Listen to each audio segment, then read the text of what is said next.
வாங்கங்க hotel டெஸ்ட்டில் பூரி மசாலா எப்படி செய்யலான்னு பார்க்கலாம். அடுப்பில் ஒரு கடாய் வச்சுக்கலாம். கொஞ்சமாக எண்ணெய் சேர்த்துக்கோங்க. 1 ஸ்பூன் அளவு சோம்பு சேர்த்துக்கோங்க.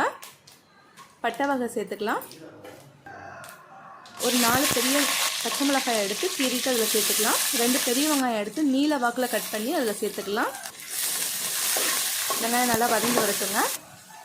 2 தக்காளி எடுத்து அதையும் நீல வாக்கில் நறுக்கிட்டு அதில் சேர்த்துக்கலாம். ஒரு கைப்பிடி அளவு கருவேப்பிலை சேர்த்துக்கலாம். தேவையான அளவு உப்பு சேர்த்துக்கலாம். வெங்காயம் தக்காளி நல்லா வதங்கி வரட்டுங்க. ஆனால் கலர் மாறிடக்கூடாது. நான் 5 உருளைக்கிழங்கு எடுத்து வேக வச்சுருக்கேங்க. கொஞ்சமாக உருளைக்கிழங்கு எடுத்து இந்த மாதிரி கையால் நல்லா மசிச்சுட்டு அதில் சேர்த்துக்கோங்க.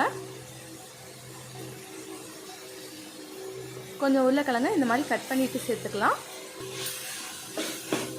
இல்லை நல்லா கலந்து விட்டுருங்க. தண்ணி சேர்த்துக்கோங்க. உங்களுக்கு கிழங்கு மசாலா வந்து தண்ணியாக வேணுன்னா நிறையா தண்ணி சேர்த்துக்கலாம். அப்படி இல்லைன்னா கெட்டியாக வேணுன்னா கொஞ்சமாக தண்ணி சேர்த்துக்கோங்க. நான் கொஞ்சம் தண்ணியாக தாங்க வச்சுருக்கேன். கொஞ்சமாக மஞ்சள்தூள் சேர்த்துக்கலாம்.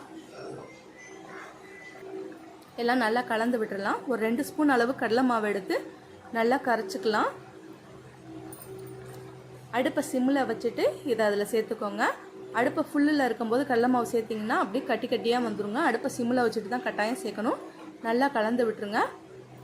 கொஞ்சமாக பெருங்காயத்தூள் சேர்த்துக்கலாம். கொஞ்சமாக சேர்த்தா போதும். அவ்வளோதாங்க, ஹோட்டல் ஸ்டைலில் பூரி மசாலா ரெடி ஆயிடுச்சு. மேலே கொஞ்சம் கொத்தமல்லி தூவிக்கலாம். நம்ம நெக்ஸ்ட் வீக்லேருந்து தீபாவளி ஸ்பெஷல் பலகாரங்கள் தாங்க பார்க்க போகிறோம்.